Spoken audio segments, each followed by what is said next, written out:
All right, everyone. Welcome to another great episode of the Daria Hamra podcast. Today, I'm thrilled to have a guest who embodies passion, drive, and relentless commitment to helping others achieve their goals and overcome challenges. Anthony Blanco thrives in dynamic environments where his leadership and inspiration can spark transformation in individuals and organizations alike. Anthony is deeply dedicated to personal development and self-discovery, continuously seeking growth not just for himself, but for everyone he works with. As a multifaceted coach, Anthony offers a comprehensive suite of services from leadership coaching and executive training to guiding businesses in aligning their personal goals with their personal values. His work ensures harmony, fulfillment, and effectiveness at every level. He's here to share insights on how to unlock potential, foster collaboration, and lead with confidence. Get ready to be inspired and learn actionable strategies from both personal and professional growth. Please join me in welcoming Anthony. Thanks for coming on to my podcast. Really excited to have you here. For sure. We met less than a month ago in Florida, where you were there as a featured speaker. And immediately within the first 5 minutes, I knew it's going to be super fun. You had a very engaging style, and it was like no bullshit. It was, it really hit me straight to the core, everything you were saying. After 5 minutes, I'm like, I gotta have Anthony on my podcast because I gotta pick this guy's brain. And then at the end of the of your talk, it was interesting. I learned so much because I do similar stuff that you do, not at a full-time basis, at a part-time basis. And every time I listen to talks of kind of like speakers and coaches like yourself, I always wonder what I can come out with and what is it there that I can learn that I don't know yet. And I was taking notes like a wild man that day. And, one of the questions I didn't ask you, I wanted to ask you that day, what inspired you to become a business coach? I know you told us briefly about your life, and I want you to tell my audience too. But what was the inspiring moment? Where was the moment where you said, I want to teach others. I want others to learn what I learned. Yeah. There wasn't a moment. It was more like a crock pot, right? And so I've started very, very young, like 21, 22 years old, as a kind of a sales consultant, a marketing consultant to financial planners. And back then I realized that I loved, like, and I didn't know this because growing up, I was told that I was learning disabled. So therefore I was not good at learning, right? That's what learning disabled means, is my learning capacity has been disabled. Well, now I've discovered that in reality, I just learn differently. So it's a different LD, right? And so I would work with these financial planners all over the country, and I absolutely loved building in. I would read articles, I would read books, and then I would teach. I had this ability to go take in a vast amount of information very quickly, and then I could teach the principles to those who won't take in those vast amount of principles like I will. And I enjoyed doing that. So I always say it's like I'm a gold miner. So like I'm out there in the field just mining all these nuggets and all these gold. Yep. And then I love to present them to people as gifts to go use that gold or go use that diamond that I pulled out of a field and give it to them to use to enhance their life and their business. So I wouldn't say that it was something that like I had aha and like, oh my gosh, like business coaching.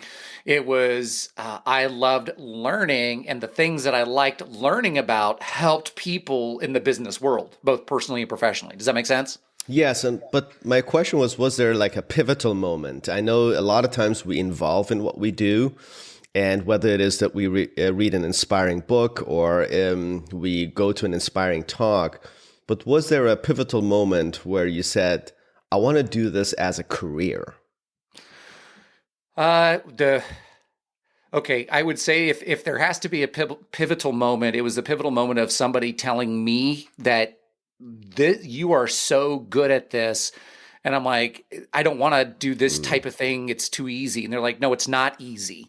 Like you're mhm, good at it. That's why you think it's easy. And mm, so at that point in time, I think it reinforced confidence as a business coach to say, oh, I am as good as dot dot dot. I have the ability, I have the strength, I have the wisdom and knowledge to go do this. So I would say that at that time when somebody said, "No, what you think is easy is hard for most people." And so that's why you're so good at what you do because you just do it like breathing. And then that's when I would say if that was a pivotal moment, that was mhm. what instilled the confidence in me to really step forward without any kind of worry or anxiety about not showing up as good enough as a business coach. And then you also do nutritional coaching. I know you told me recently you got into that too. How do business coaching, nutritional coaching, and mindset coaching, in your opinion, intersect? Meaning, what are the commonalities or human traits that one would or should have to be successful in all? Because to me, it comes down to discipline. Whenever we look at success, discipline to me is one of the most important traits of successful people. Mm-hmm. I even love Aristotle's quote when he said, "We are what we repeatedly do." Correct. Excellence then can't be an act. Right. It is a habit. Right. So an habit comes from through discipline, through repetitive action that is consistent. So Yeah. where do you see all these three intersect? So the three intersects are the mindset, the nutrition coaching, and the business coaching. Correct. Correct. Correct. Okay. So the very first thing is somebody has to be open to being aware. Mm-hmm. And so I was talking with a friend one time, and he was like, "Well, people need to have the kind of the go for it or accountability." I said, "Well, they can't be going for it, and they can't have accountability if they're even unaware that there needs to be a change that needs to be made." And so one of the Self-awareness. first Mm-hmm. self-awareness is absolutely huge. And so I said everything starts with self-awareness, whether it's a mindset, whether it's nutrition and getting in a better way nutritionally, or running a better business, or becoming a better leader inside your business. It doesn't matter. It comes with self-awareness. So I would say that's one of the major things. Then second is that people have to be willing to be humble. And so they Mm-hmm. have to be coachable. And coachable doesn't show up in what somebody tells me. Coachable shows up in what they do. And so that is the second thing that I would say is a very big thing. So number one, self-awareness. Number two is they have to be coachable. And number three is they have to be hungry. So they have to be willing to make the change and they have to go after it. So are they aware that that change needs to be made, and do they accept it? Then we're looking at, are they humble? Are they coachable? And then are they hungry, which means they'll take the steps necessary to change. So those were the three, all three of those intersect, because whether you're talking about mindset, nutrition, or business, to me, it's all the same. It's really coaching human behavior and getting people to start to pivot from where they're at. And I said this quote during the event that we were both at, is I said, you can't change your destination overnight, but you can change your direction, Correct. right? By Jim Rohn. And so that's Mm-hmm. what I work on with people. In the Compound Effect with Darren Hardy, he tells a story in regard to a lady that was, I think she was very overweight. I want to say it was like 300 plus pounds, but she wanted to run a marathon. And the first thing that she did was open her door and go touch her mailbox and walk back to the house. And so there's a whole story with how she went to the next driveway, then the next driveway, and then pretty soon, I think it was like 9 months, she ended up losing whatever it was, 150 or 200 pounds or something like that, and end up running a marathon. But it all started very, very, very tiny. And so you mentioned Amazing. habits, and there's all kinds of books. There's Tiny Habits, there's Atomic Habits, there's this Yeah. habits, that habits books out there. And so just getting people tiny, tiny things to do with clarity in what they want to accomplish, and then putting those little habits in place with direction to get them moving. Amazing. Have you seen such an amazing transformation in businesses that you've been coaching? Mm-hmm. Yeah, for sure.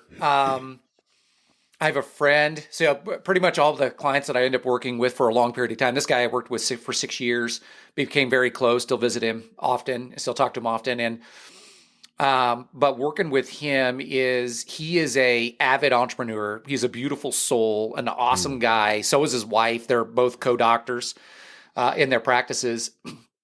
But he would constantly be out there learning, and then he'd bring it back to his office manager, the main office manager, and he'd be like, "Do this, do this, do this, do this, do this, do this, do this." And so at the very beginning of a relationship, I had to ask him, I'm like, "Are you open for feedback and coaching?" And he said yes. And I said, "All right." I said, "Dude, you have got to stop setting fires everywhere." I said, "You're never going to get your business or businesses, because we end up acquiring 2 more practices. You're never going to get them where you want to go if you keep the people so distracted beyond the top 3 priorities." And he's like, "Okay." Now, through that transformation and us becoming very clear on the strategies and implementation of what needed to happen, he ended up growing from it's close to like a $3 to $4 million operation to then it built to like an $8 million operation because we acquired some practices, got some treatment acceptance stuff like that. And then we were able to sell for many EBITDA later. And so that was pretty cool. So that again, and that was a 6-year transformation that was actually a 10-year plan, but we accomplished in 6 because he was able to take on a new leadership mindset and then build that down amongst his team. Interesting. So I know a lot of businesses have like this mindset that they're stuck on, and then someone has to come and from outside of the box, have an honest talk with them. What are some of the most common challenges both individuals and businesses face when they're trying to maximize their potential? I know you mentioned this example that this guy was scattered all over the place and setting fires everywhere. Is this a common thing, or are there, in your experience dealing with a lot of these businesses, is there a more common obstacle that a lot of these businesses face or deal with? I would say as entrepreneurs, the majority are hyper learners or hyper researchers.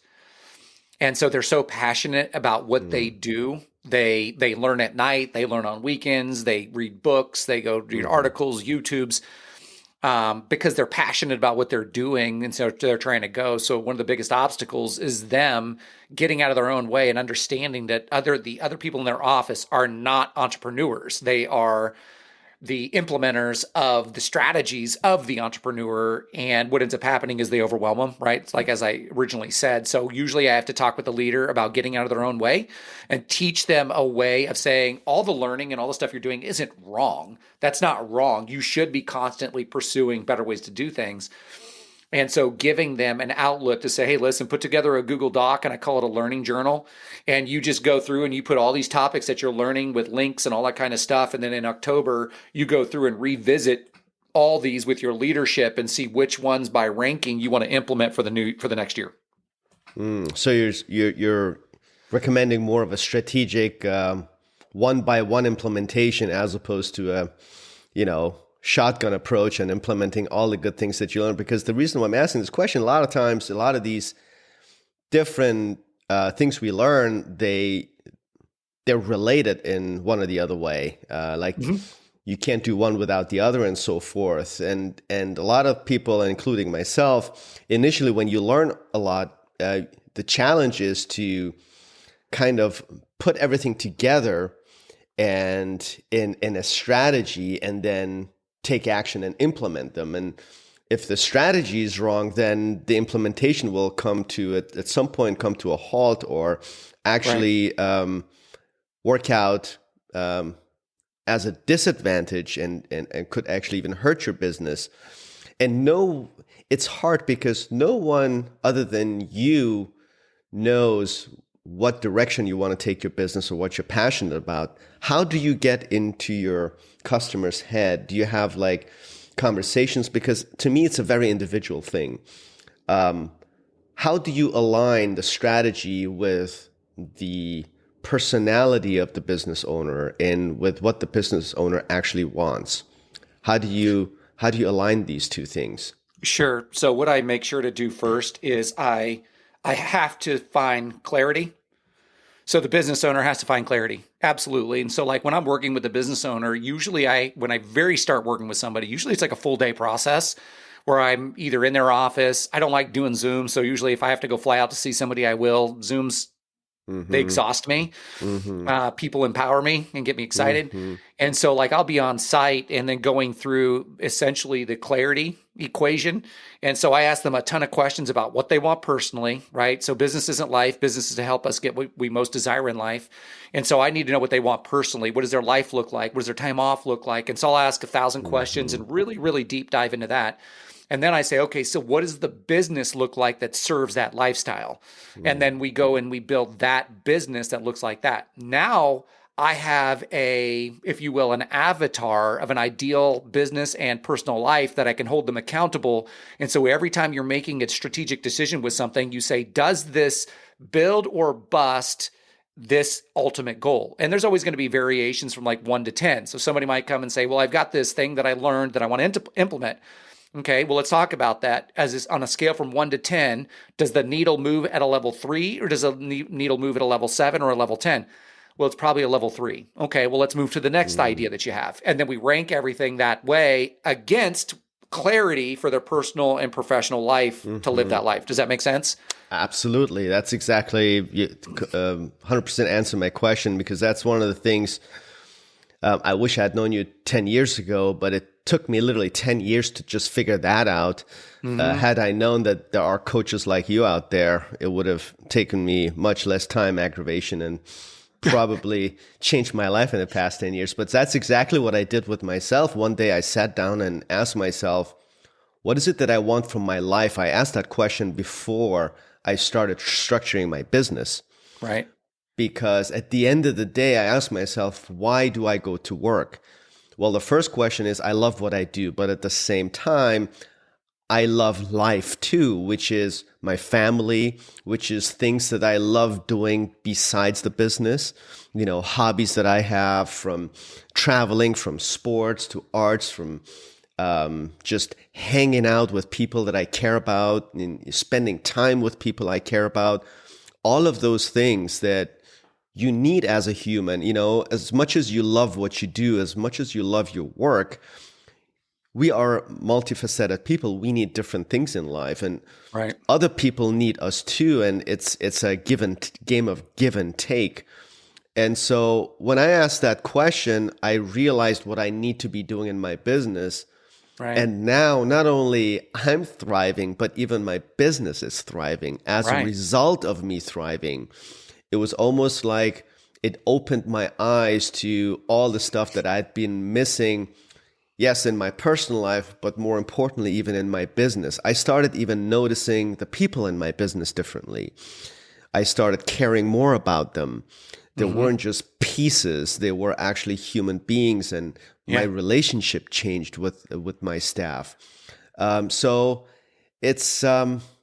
it's hard to explain, but you understand it. It's hard to explain, but you hit the nail on the head. Is really to ask the question, what do you want in your life? What makes you happy? That question comes before structuring your business. And that's something that when I talk to many of my colleagues, when I guide them that way, I see a huge question mark on their face. And which brings me to the next question.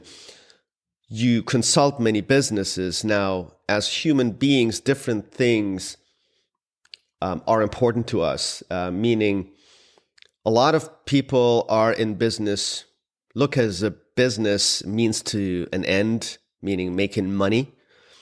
And that makes them happy. That's their north, how much money they made today, how much money they made last year, and how much money they want to make next year. For 2025, New Year's resolution, what's the goal? I want to make this many % more than I made last year. They just go by numbers, and that's what gets them excited. Right. Then there's another group of people that they just enjoy the process. They enjoy the process of running a business, whatever that is they're doing, whether they're surgeons, whatever, even if they're not in healthcare profession, maybe you're a mechanic. I don't care what you are. But some people are process oriented and they just enjoy the process and they welcome new challenges because a new challenge then makes the process more exciting, makes you aim towards something, gives you motivation. Right. So I don't know if there's a group that I'm missing, but I see it as binary as that. What percentage of businesses that you consult belong to the one versus the other group? And what is easier to coach? Which type of people are easier to coach and more likely to succeed? Okay, so summarize what you just said for me. So there words. is two groups of people. One are process oriented. They enjoy the process of the business. Got it. They're not fixated on numbers necessarily. They just like growing the business. And the other group, they're just purely numbers oriented. Everything is in numbers. They just want to increase the revenue compared to last year. And it's all about making more money. And they're basically chasing the dollars as opposed to the process. Okay. I would say that the process driven folks are more likely to succeed. And why? The reason why is because everything that I've studied and read over the last 20 years have to do with the process. I mean, you look at quotes on it, YouTube videos on it. People, like they say now, like if you want to become a millionaire or a hundredaire or a billionaire or all these folks, is that it's the people that do the boring and mundane things that end up becoming the millionaires. The boring and mundane things are you find something and you make it work and you keep on doing it over and over and over and enhancing it. I heard this phrase one point in time is imitation before innovation. And so when we have a lot of entrepreneurs, they will see a process, they'll buy a process, and then instead of imitating the process or best practice from another business, they'll immediately try to innovate it as opposed to just implement what they have and then get a body of work of 3, 6, 9 months, a year, then innovate on top of that to tweak it. So what people that have that are just chasing numbers, what I would say, they have a tendency to be short-sighted. So if they don't see the numbers are happening the way they think they should happen, they actually don't know what the problems are. There's nothing to go back and look at because they're not following. They don't have any structured processes in their business, and then they make assumptions.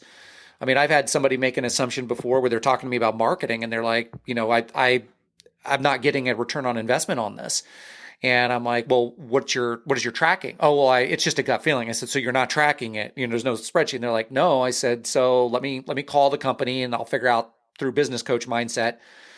So I called back and he was getting a 10 times ROI on his money investment. It wasn't a 0, right? But there wasn't a process in that case. There wasn't a process of measurement, right? And let's say he wasn't getting an ROI. Let's say it was like 2%. So they were spending $75,000 to get a 2% ROI, then I would say, well, let's go back and look at the process. What is the lead generation? What is the scripts and follow-up? What does the sales presentation look like?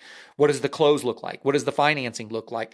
So I would go back through and look at every step of the process. I call it backing it up and measure every step of the process to find out where the bottleneck is in that process. But if there is no defined process, there's nothing to go back and look at. So we just look at numbers and then we try to make up what we think the numbers mean and say to us, but we actually don't know. Interesting. And then when you do that, or in this case, what was the response of that owner? He just said, oh, and he kind of giggled. He's like, oh, I just didn't know. I said, that's not a problem. And I want to be clear is I want entrepreneurs to chase those gut feelings. The reason why they're usually successful entrepreneurs is because they chased a gut feeling, right? So what I'm able to do is help them with those gut feelings and make them more profitable. Interesting.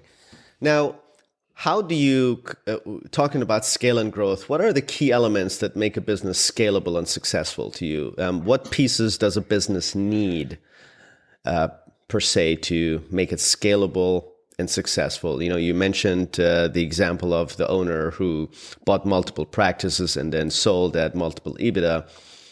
Maybe we can use that as an example of success and scalability. Sure. Leadership, number one. I've worked with owners that tell me that they want better leaders in their practice. And I ask the owner, I say, well, tell me what leadership studying you're doing. And the majority of them are like, oh, I read a Maxwell book 17 years ago. Right. And I'm like, okay, so I said, just the number one thing, and again, we're talking about scalability. In order to have scalability, we have to have a strong foundation. A strong foundation implies that we have leaders inside the organization that can lead people, right? So the way I like to look at it is leaders leading leaders to lead leaders. Everybody's a leader from every position. The number one leader in the organization has to be, in some way, it has to be the owner, because the law of the lid with John Maxwell says that your personal and professional life will only grow to the current size of its leader, right? The current capabilities. Can you grow beyond it? Absolutely. Will it come back to your lowest level of leadership? Absolutely. Right. So you can recruit a strong leader in your organization. And I've seen this happen too. Is I've had owners recruit a strong leader into their organization. This person knows Maxwell, or they've done leadership study, or they've been through a lot of experience, and so they've got a lot of leadership capabilities. They are actually a better leader than their owner, and that causes problems.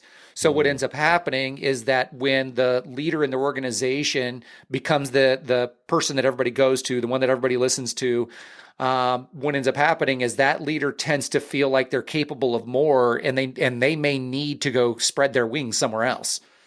Right. So if we don't make a situation where we can grow leaders and make it a fertile ground, our people that come up against our lowest level of leadership will come out from underneath us, and they'll go seek a different organization where they can actually become better leaders. So that's number one, is a culture of leadership development, because on the shoulders of leadership, we can grow amazing organizations, because leaders are problem solvers. And that's what we have. Anytime that we open a business, we have problems. The more that we grow a business, the more problems we have. And the bigger problems we have, the bigger the paycheck. So if we want a bigger paycheck, we got to assume we're going to have bigger problems. And so we have to have the leaders on board to work with those problems, because we cannot be the person that everybody goes to for problems in the business. Does that sound fair? Totally. And a lot of times you can be a great doctor, and typically in our industry, the doctor is the business owner and leads the business. But when you scale, at some point as a doctor, you have to make a decision. How much time are you going to spend on doing CEO stuff, and how much time in a week are you going to spend on doing doctor stuff? And when you start scaling and have multiple offices, what do you consult? Do you recommend them to bring in an actual CEO, like a business person, to run operations? Or at what point do you recommend to make that transition so you're not stretched thin, but also based on the expertise and talent of the particular doctor / leader? Maybe they're a great doctor, but they're a really bad CEO. Yep. And so how do you navigate those waters? So when we have somebody that's looking to be a COO, CEO, CFO, those types of C-suite positions, is we have to look at the overall revenue that's generated and the profit that's generated from the practice. So I wouldn't say like it needs to be doing a specific amount, because I can tell general practitioner, like they might be operating at like 25% profit margin, where maybe a specialist is operating at like a 40% profit margin. So it's everything is customized. So I'll just go generally. And I'll tell you a story. So I've got an office that right now is navigating these exact questions.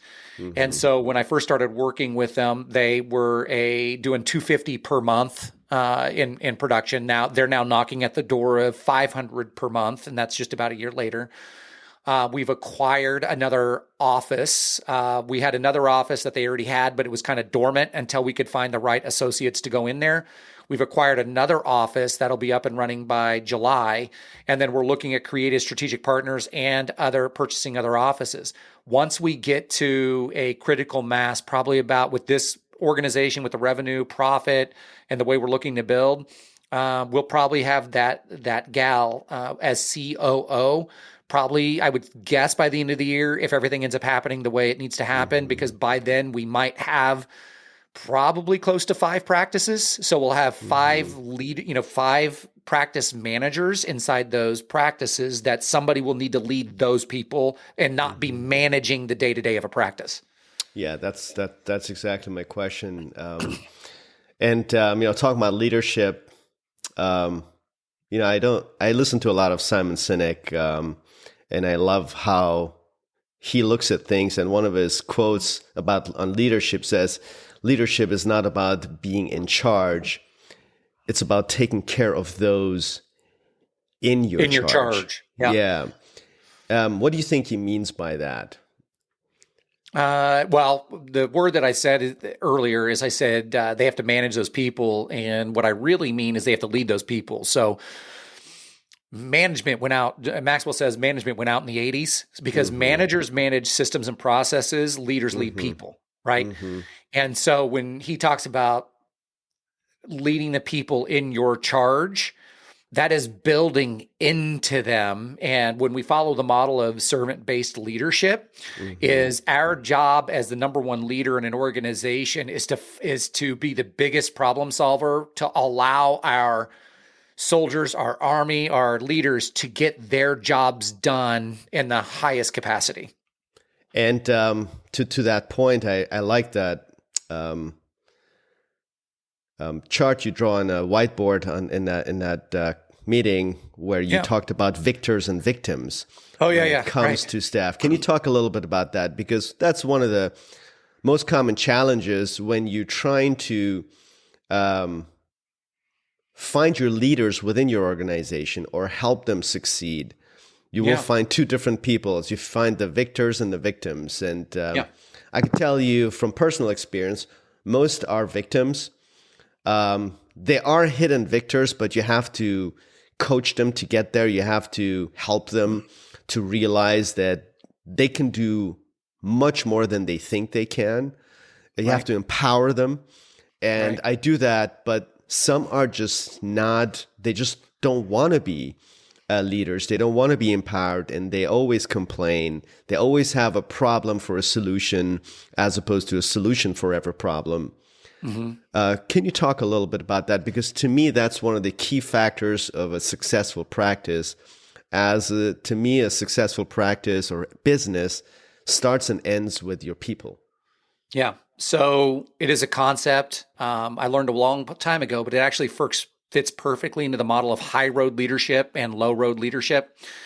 And so high road leadership is above that line. So the high road is ownership, accountability, and responsibility. So those are the people that are victors, right? So they are accepting everything is on their fault. Like if one of their team members doesn't do something right, they don't go, well, that team member, blah, blah, blah, blah. They go, okay, what isn't it that I didn't communicate? Do I need to communicate it different? Did they go through the appropriate training? So they don't blame themselves, but they kind of go through a mental checklist first. Did I do this, and this, and this? Then they'll seek to say, okay, maybe the person's just not getting it. Maybe their job IQ doesn't fit for this particular business, whatever it may be. But they go look at themselves first, and that's what the ownership, accountability, and responsibility is. And so when we're building a team with leaders and a team with leaders means everybody in the organization is a leader, is that we want everybody with ownership, accountability, and responsibility. What could they have done differently to come up with a different solution, right? Always solution-based, not problem-based. Yeah. And then you've got the low road leadership. Those are the folks that are focused on the blame, the excuse, and denials. And that's the victim mindset. So I would tell you right now, today's society is, when I teach this, I always have to be careful because right now we're blaming, we're saying, oh my gosh, like I have a business full of these people of below the line, blame, excuse, and denial. And I will tell you, and Simon Sinek says this in one of his things about millennials years and years ago, where he says, these people that are now in your business have never learned what it looks like to be ... So I'll say that I'll fight for those people, and I'll say, listen, some of these people that are blamers, they make excuses and they're deniers, is because that's the way they've been conditioned to learn since they've been a kid. And so for me to punish them for somebody else's education that they were a part of maybe isn't that fair. So what do I need to do as a leader? I need to be ownership, accountability, responsibility, take on, do I feel like this person's got a good engine? Do they have a good mind? Maybe they're just, that's just the way they react. And if maybe they've got some good, is what they used to call in real estate, good bones, right? And we put them through kind of the ownership, accountability, responsibility of leadership change, giving them a book to read, some podcast to listen to, see what they do with it, see if we can re-educate them on what it is to be a team member and leader inside the office. After that, then say, okay, nope, they are a blamer, an excuser, and denier. They're a low road leadership. They need to, our low road leader in our business may be somebody else's high road leadership in their business, right? And that's okay, because we're going to free them up to let them go do that, right? But first, again, I don't want to punish people for a conditioned life that they know anything different. And that's when we go back to the very, very first thing that we talked about. You said, what's one of the first things? And I said awareness, right? And you said self-awareness. Absolutely. Because these people that are a lot of times below the line, below their low-level leader, low-level leadership, they are below the line in their thinking because they're not self-aware. They don't know any different, right? So us as leaders have to start pointing out what it looks like, give them a role model to see, here's what a leader looks like. Here's what a team member looks like. These are the attributes of an ideal team player. Here's an attributes of an ideal leader. And now they have a model, because up until they meet us, maybe they've never had a model. So they're just behaving in accordance with what they know. Does that make sense? Absolutely. What are the attributes of a perfect team player in your mind? Attributes of a team player are humble, hungry, and smart. So, and I take this from Patrick Lencioni, who's absolutely phenomenal from Table Group. You can look him up on YouTube. He's got some good stuff. And so Patrick Lencioni, humble is, are they coachable and are they willing to learn? Very simple. If you can hire somebody or find out that it's a humble person, chances are that you can build the other two things. But if they're not humble, then the other two things don't matter, right? So then you have to have hungry. Are they willing to do more than what they're asked for? So when I'm looking at team players and somebody says, if somebody ever says that thing is, that's not my job, well, then this probably, you're right that this whole business that you're working is not your job. So you can go be not your job somewhere else where maybe it is your job, right? Because I want people that are, they're doing, I think you said this word about excellence is habits. Yep. How did you phrase that? Like habits, we become what we are, repeatedly do, and therefore that we have to be almost excellent in everything that we approach, right? Yes. So it's what we are, what we repeatedly do. So excellence then is not an act. There you go. But a habit. That's right. So we have to teach them the habit of excellence. And so excellence means that if I see a paperclip on the floor, I don't step over it because I want to make my environment awesome. Excellent means that I'm encouraging my team members, even if my day is sucky. Excellence means greeting the next person that comes through the door with a smile. It means greeting your team members with a smile, despite how I feel if I'm having a down day because I spilt my Starbucks, right? So those are excellent things. And that's hungry, right? That's doing more than what you're asked to do. Like if you're asked to answer the phones or you're asked to do sales, but you're encouraging others. You're seeing that there's a problem in the kitchen with trash. You see that the dishwasher needs to be ran. Like I'm looking for those characteristics when I'm building a team. And when I go into a business and I'm observing the team for like 2 or 3 days, I catch on those things of the people that don't know I'm watching, because normal people don't know that a coach is in there watching the excellent behaviors. So that's hungry. And then smart isn't like IQ smart. Smart is emotional intelligence. How well do they deal with their team? How well do they deal with the customers and clients? How well do they communicate? That's emotional intelligence. And so that is humble, hungry, and smart. And so when I'm looking with ideal characteristics, everything can fit into those three right there with Patrick Lencioni. But if you want to take a more specific dive, then I build into teams with the John Maxwell has a book with the 21, I think it's the 21 attributes of a characteristics of a team. Right. So he's got 21 this, 15 that, 16 this, all these different numbers. This one is specific to do with team members and going through and defining those things. Ask what you can do for your country, not what your country can do for you. And that's the mantra I try to teach my team every time they come and try to victimize themselves when there is a fire. And it's funny, one of the biggest challenges for me is to not make my staff feel that if they make a mistake or if they fail in whatever task that they're going to get punished.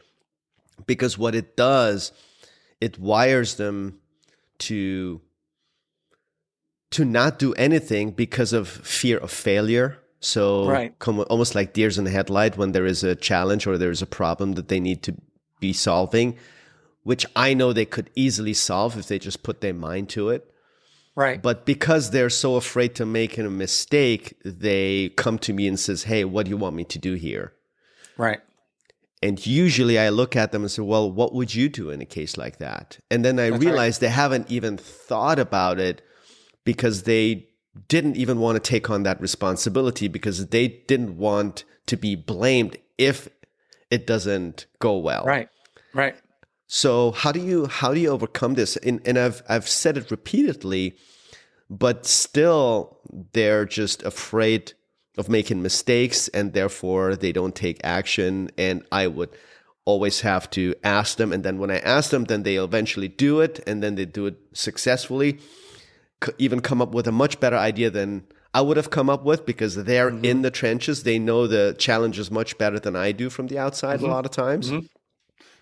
But how do you set them free, so to speak? So I do that at the very beginning with positioning. So you build a position and inside of an organization, if you want to say that we are a learning organization. So when you onboard a new team member, you say, hey, listen, just want to let you know that we're a learning organization. Let me define that for you. A learning organization is we make mistakes. We're not punished for our mistakes. What we do is we learn from our mistakes. Mistakes are only mistakes when they don't become lessons. Right. And so then when we make a mistake, all we have to do is not hide from it. We have to say, what are we learning from it? And that's what I build into the culture. Number one. And so that way you free people to know that when they make a mistake, the most important thing is to take it to leadership and say, hey, I made a mistake. I need help thinking through this better next time. So when we empower people at the very beginning, the positioning of when they're hired, what we are as a learning organization and define that. Here's what making a mistake means. Here's what accountability means. Here's what peer-to-peer coaching means. And you define that, you've now freed them up with open and transparent communication to become better. Yeah. So, it's interesting because it's one of the probably empowering your own staff is one of the biggest challenges that I've had because, again, we are all creatures of habit. And I think a lot of the personalities come from how you were raised as a child. For example, if as a child you were raised in a way that you were punished for every mistake you made, of course, you will have that almost that inhibition or feeling of being punished no matter like who your boss is. It's almost ingrained in you. And it's so hard. I feel it's so hard to overcome. There's some extremely intelligent, hardworking people, and they're so intelligent, they come up with much better solutions than anyone. But that fear of failure doesn't allow them to exploit their potential. And it's sometimes it's sad to witness it. And I'm really relentless when it comes to coaching these people because I really believe in them. Right. But boy, it's hard. I mean, it's so ingrained in them. And on the other hand, there are, one of the big challenges I have is right now I have a situation where I have a very smart person. She's very highly productive and but not a team player. Yeah. Kind of the example you mentioned, there is something to be done, and you ask that person to complete a certain task, and then the response is, well, that's not my job. That's not in my job description. To me, there's two problems with that. One is that type of attitude, which is against what we just talked about. And the second thing is, don't you feel it's a little, I know I compliment the honesty, but at the same time, it's a little audacious to say something like that when you're, the person you work for kindly asks you to chip in or help with a task that he or she thinks you are good at. And that's why that they came to you and asked you for that. And then your response is, well, that's not my job description. Yeah. Yeah. So two things is, one, I can see this scenario. And at the same time, 2 weeks ago, they came and asked for a raise, by the way. Just to make it more interesting. Yeah. That's awesome. Where do you start the conversation? Like, what do you even say? Like, how do you kindly, let's say you're really planning on retaining that person because you think, well, maybe I can coach that person. Yeah. Where do you start? Like, how do you open up that conversation? Okay. So the way that I would open it, I'd sit down with them and I'd say, okay, so tell me about what it is you like most about working here. And allow that person to go through and tell them, okay, what do you understand? And I'm assuming, let's say it's your organization. I'm assuming that you, just based upon your nice conversations, do you have your core values mapped out? Yes. Okay. Inside your core values, do you have anything that's relating to hungry or doing more than what's expected or excellence or anything like that? Absolutely. All of the above. And that everything we do is for the sake of the patient and for the sake of improving their lives and our lives. Okay. So what I would do is I would sit down with that person. I'd go back through those core values and I would match up what the expectation is and going above and beyond your current position, where that fits in one of those core value points or several of the core value points. And if it isn't specifically spelled out there yet, I might add a short sentence definition to one of those things that actually specifically states going above and beyond the defined roles of expectation in order to be a team player. That's the way I would approach it. Then I would say, when people come and they're looking for raises or looking to make more money, that means that they are doing more. That's what's already being asked of them. The mindset of I'll do more when I get paid more is not inside the culture of this organization. Is I do more, then I get paid more. Okay. Now, with that being said, and I'll tell you this straight up, you and I have talked a couple times. And so I always say, I use this word for everything, allegedly. So I allegedly believe that you're a good leader, right? I don't like it until I see you in action over an extended period of time. So I'll just say allegedly, right? Let's just say I'm learning. We're always learning. We're always in a continuum, right? Yeah, continuum because learning. Good and bad are relative terms. Yes. And so what I would say is that I've run into docs or owners of businesses that want let's say it's an office manager, and they're saying they've got defined terms of what an office manager role is, but they need them also helping with this and this and this and this. And that office manager will do all those things, but then they come to me and then they're like, I can't get everything done. So it's less of it's not my, even though they made the words, it's not my job, may come into their thinking. What they really mean is I've got my role, plus now the doc wants me to do, or the owner wants me to do these other 8 things, and I don't know what to do. Right. So that's one caveat of that. Now, on the other side, I have people that I'm currently working with where the owner is doing the learning thing. And they're off learning and sending links to their practice manager. And they're saying, implement this, and this. And the person's like, that's not my job. Like I have one practice manager right now that like she's fixing the TVs and she's messing with the computers and she's reprogramming this and that. I'm like, that's not your job. Are you talking about my practice manager? Because that's exactly what she's doing. Yeah. And so I always ask every practice manager this, or owner, I said, what is the highest value of their time? Now, if they have to do something as a one-off, that's fine. But if they have to do something as a regular, then you have to say, is this a $20 an hour task? Is this a $50 an hour task? Because if their value is at a $500 an hour, and then you're repeatedly putting things on their plate that are $20 an hour, then you have to really evaluate how to subcontract that, whatever that thing is out, or have somebody else come in and do it. Yeah, that's it's funny. It's funny that you said that, because my office manager, I love her to death. She's someone that fits all the categories. I mean, she's amazing. She's the embodiment of a team player, to the point that if there's something wrong with a computer, on someone's computer, instead of her calling IT, she goes and just fixes it. She leaves her desk and she goes and fixes it. The problem is others knowing that, they abuse her. There is an issue, they go to her. Correct. And peel her off her desk. Yes. And I'm often doing what I'm doing and I miss it. And then at the end of the day, I'm trying to see what she has accomplished. And she looks totally overwhelmed. She is totally stressed out. I'm like, what's going on? She's like, Dr. Hamra, you don't even understand this, and that. I'm like, well, why are you even getting engaged in those things? Why don't you outsource it? Why do you? It's like, well, because they come and ask me. I'm like, well, learn to say no. I mean, because that person just comes to you for convenience. They could have easily figured it out, but it's a path of least resistance to come to you. Right. You're just too nice. Yeah. And we've been having these conversations for the past 10 years. Yeah.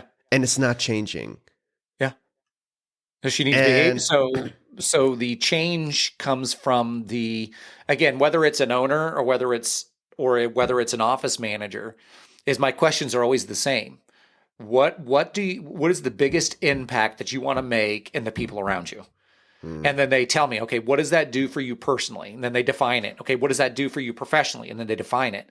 And they say, okay, so what are the actions that you take on a daily basis that build those things personally and professionally versus bust those things? So there's builders and busters, and they have to define those builders and busters for themselves and understand that if they go change mouse, if they tell somebody or go look for mouse batteries because their person can't find them, that's a buster.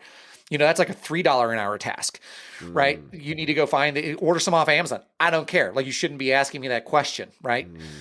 And then the question comes, do we have a place that we normally keep batteries? Did they even look where the batteries are first, right? This goes back to processes. So it's changing their thinking, because they may have thought that their jobs, and they usually, what I find is they love their owners. Like they want to serve their owners so much. Yes. But what they do is because they love their owners so much, they kind of fall on the proverbial sword like 30 times a day to protect their owners instead of building up leadership qualities. So like the majority of the coaching that I do, it's with owners. But the amount of time that I spend with like practice managers to help redirect their leadership, and so that they can become a more powerful, empowered leaders, empowering a team of leaders, is probably where I spend the majority of my time.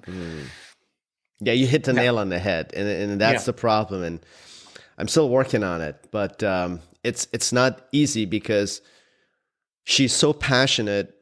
She loves the business, and I feel she loves me so much that she wants to make sure that everything goes well, that I'm happy at the end of the day, that I even verbalized and went to her and said, I'll actually be unhappy if you do this. So please, just so that I've communicated.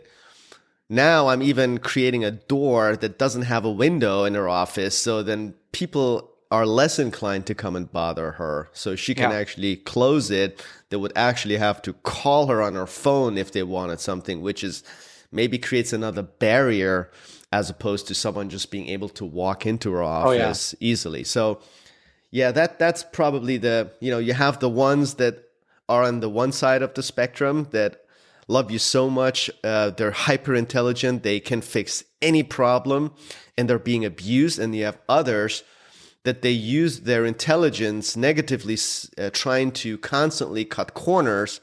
Yeah. And worse, even when there is an issue that they witness, they know they can solve it, they don't do it, knowing that it would hurt the business, but because they say, well, that's not my job. And then when you tell them that, they even verbalize it and say, well, that's not my job description. By the way, would you fire that person on the spot, or would you give that person a chance? What I would do is I'd go back and re-educate. Again, I go back. I always hold people accountable to the core values and principles of the organization. Yeah, And then I'll say, but my go ahead. question is because it requires a certain audacity. Like you have to have, it's a personality thing to me.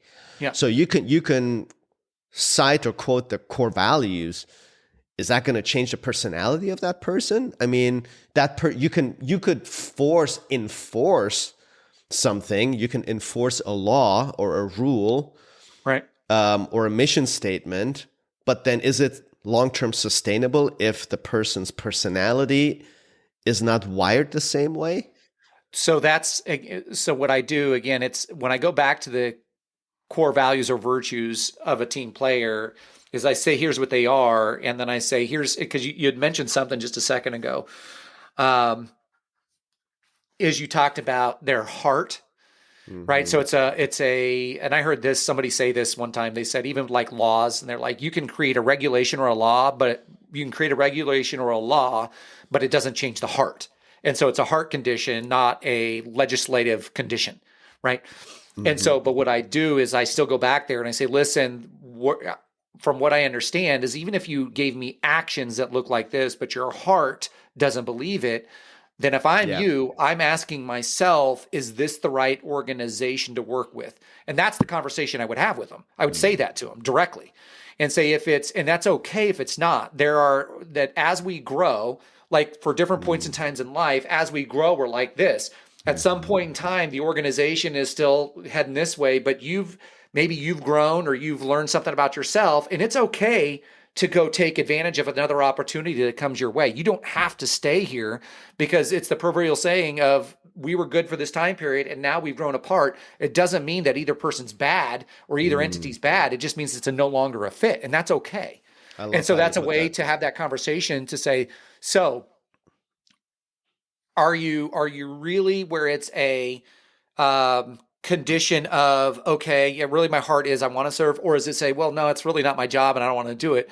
That's fine. So let's come up with a plan to help you go find another position somewhere else, right? And let's do it over this whatever time period. Because I've had people that like their team member a lot that's kind of in the same situation. So they don't just want to fire them unless they're a real big, dental term I use is turd. Unless they're being a real jerk, right? Then I say, okay, well, let's do something over 30 days, 60 days, help them transition into another job. And that way it really helps. Now, some people will do that by keeping them on board. But if you keep them on board and you think, well, their condition will just get worse and worse and worse because they're really not in it with their heart, then you just pay them for the 30 or 60 days and not have them inside the organization. Either way is fine. Yeah, very, very helpful insight. Very helpful insight. Thank you for that. Well, let's pivot to nutrition and performance a little bit, because I know that's another one of your pet peeves that you got into. And it's another pet peeve of mine. I'm actually currently writing a book on integration of functional medicine into anti-aging and aesthetic medicine. So I'm trying to shift the paradigm, in my field that is about anti-aging and aesthetic medicine, and integrate more of the insight of cellular health and how everything starts. And it's kind of a paradox what we do in my business in facial cosmetic surgery and aesthetic medicine, which is constantly tackling the problems and the challenges externally through fixing stuff that has aged/broken, as opposed to learning the science that's out there, how we can prevent these things, not just to prevent the aging process, but,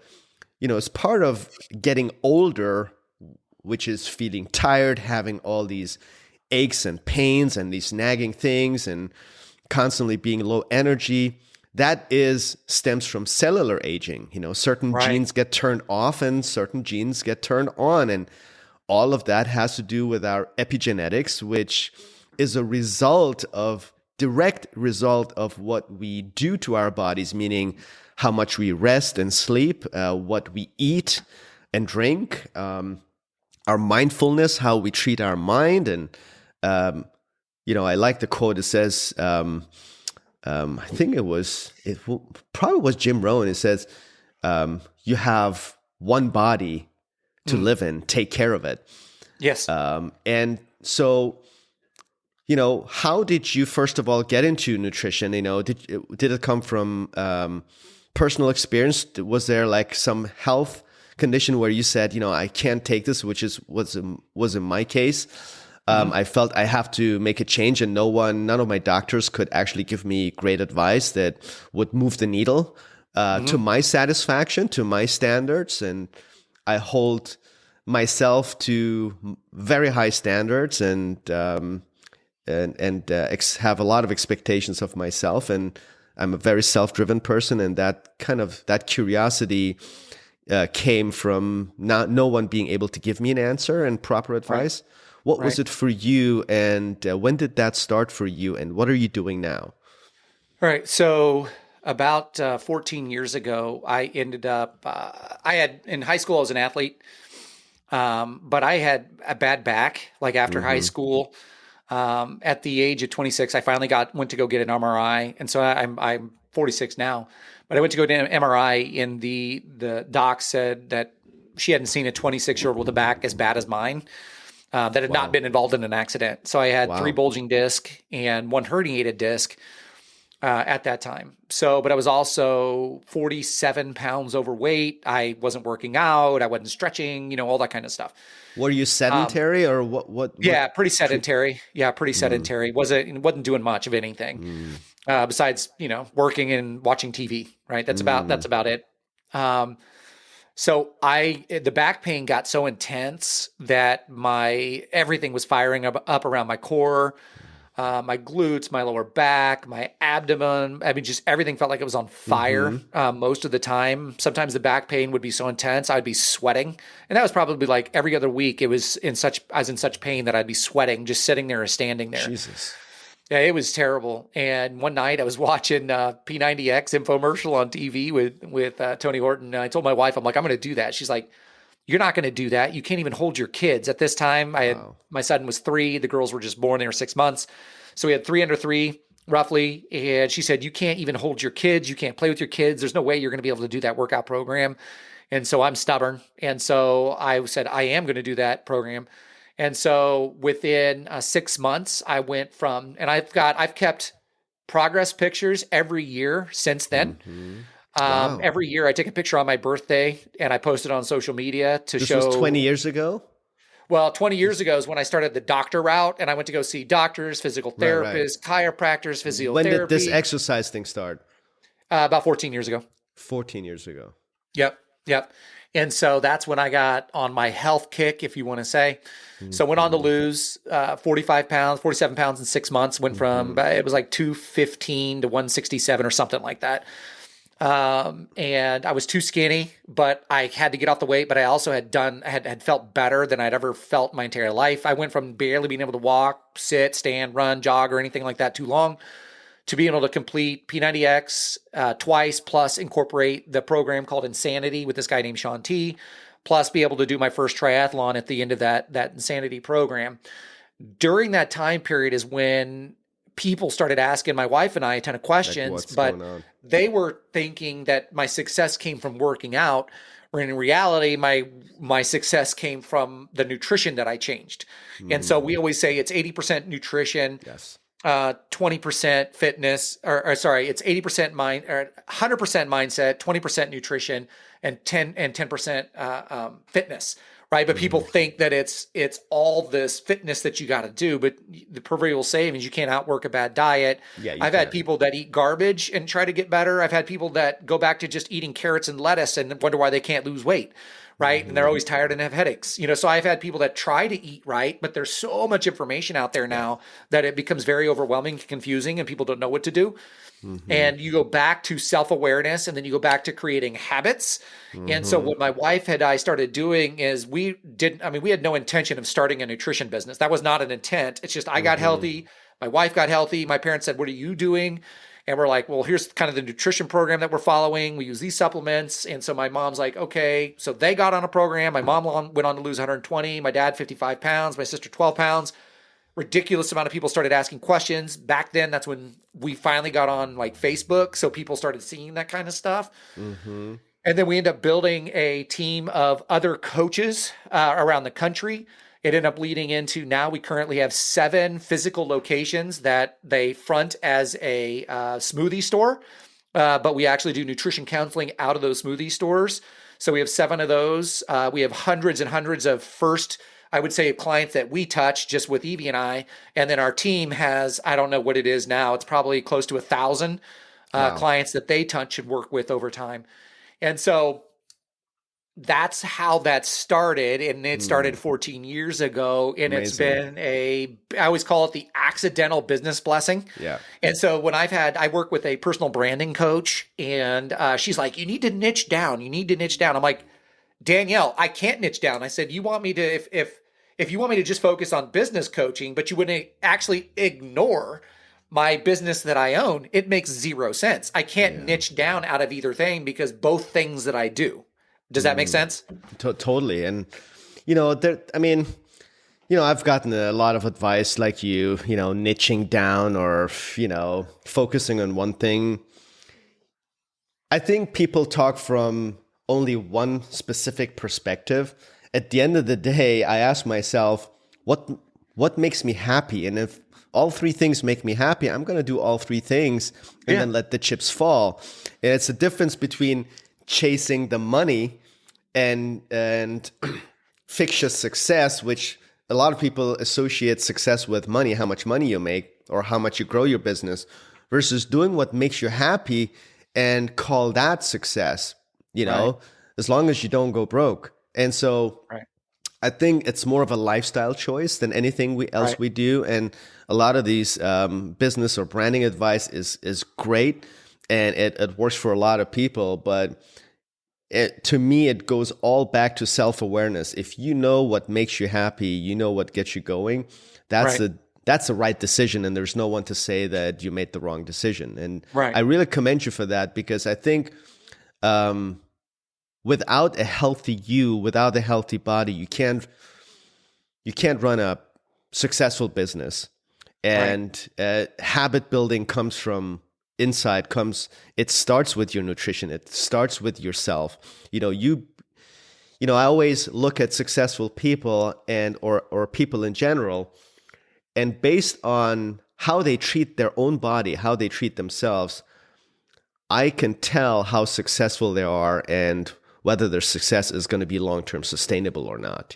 Anybody can have at any point in time a certain trajectory, but the question is the sustainability of that success. And I think discipline has a lot to do with it, and your own body tells a lot about how disciplined you are. Because if you can't take care of your own body, how are you going to take care of other people or your business?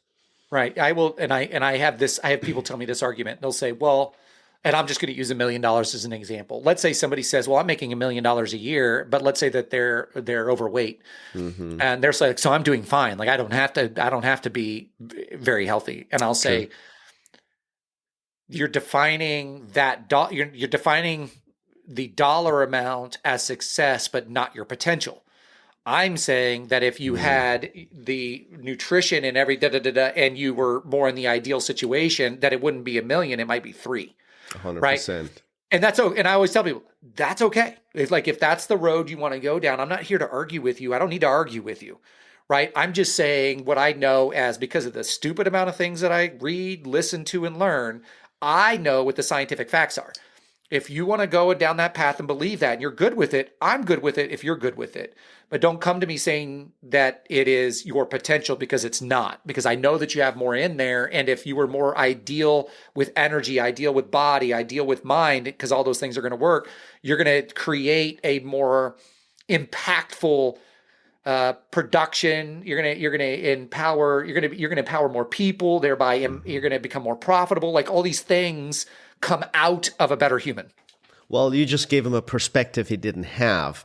And, one of the connections between nutrition and mindset is, the impact, at least I experienced it, that it had on my mental clarity, on my productivity, and on my general performance, and that's something I wouldn't have experienced or wouldn't have known that it will have an impact unless I had made the change, Right. the changes that I made. And it's like you don't know what you don't know. And that's what a lot of people that think they have figured it out goes back to coachability and this intellectual humility that one may or may not have to a certain degree. But Right. what are some simple nutritional strategies that you implement yourself or recommend for like a busy professional that says, well, when you tell them they need to be eating healthy or you're coaching them about on nutrition and said, well, I don't have time, I'm busy, I'm always on the run. And do you have certain strategies for these busy type of people? Yeah, I mean, there's all kinds of different ways to food prep. And so some people might do the food prep themselves. Some people might pay for the food prep. I don't care what it is. So if somebody, let's say it's a high income earner and they're like, well, I'm always so busy and I'd rather not have to cook. Like when I'm at home, I'd rather hang out with my kids. Great. You're a high income earner. Pay somebody else to do your food prep, stock your freezer, buy an extra freezer, stock your freezer full of dinners, lunches, breakfasts, snacks, and all that kind of stuff. So I want people to understand, and when I'm a coach, that I'm not allowing somebody to use their excuses.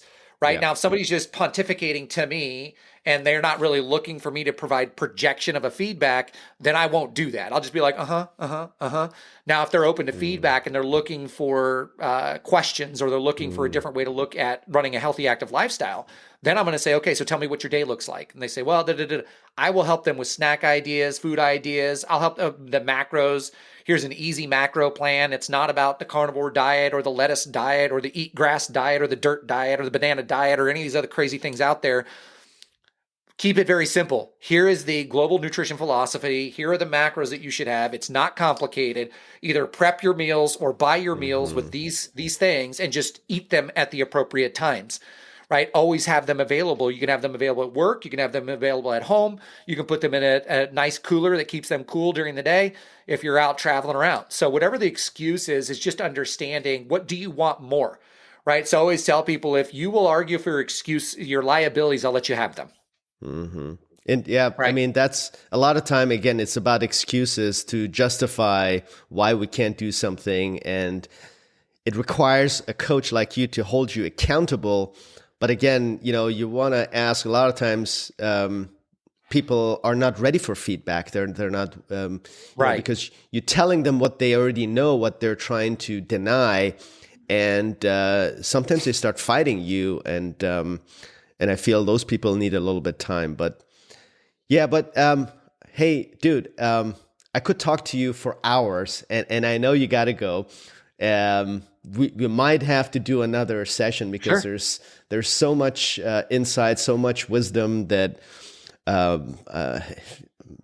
myself, including my audience, would love to learn from you. And where can people get in touch with you? And what part of your business is something that you're still seeking to grow?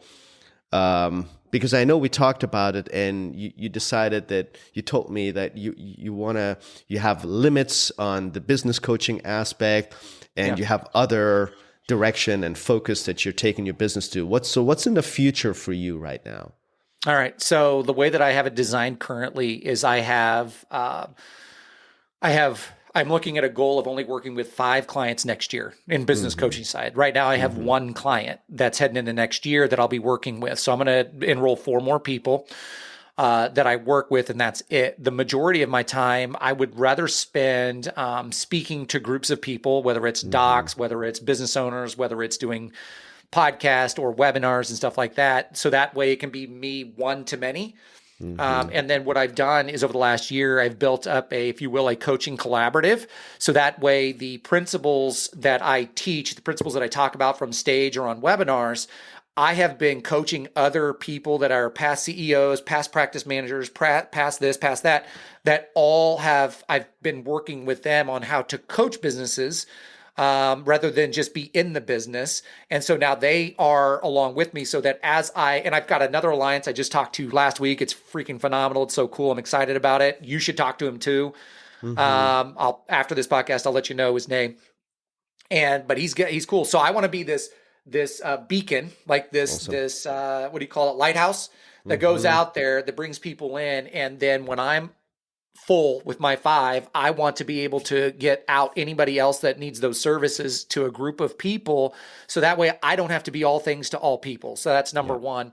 Number 2 is I'm trying to learn this game of how do I provide education and coaching and systemization and practices or leadership through some type of automated system that I don't have to show up every week or every day. But what if there was something that I can show up on Mondays and do some coaching and educating, but I already have a pre-built system that people can follow and watch the videos. So I'm learning about that. I have no deadline for that, but that's something I'm learning.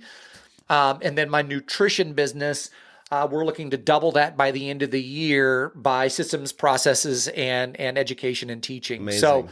So that's essentially on my coaching side is what I want to do. What I've already done on my nutrition side is I've created leverage with many coaches. And on the business side, business coaching side, I want to create leverage with many coaches. Same thing. Amazing. Yeah. Love that. Love that.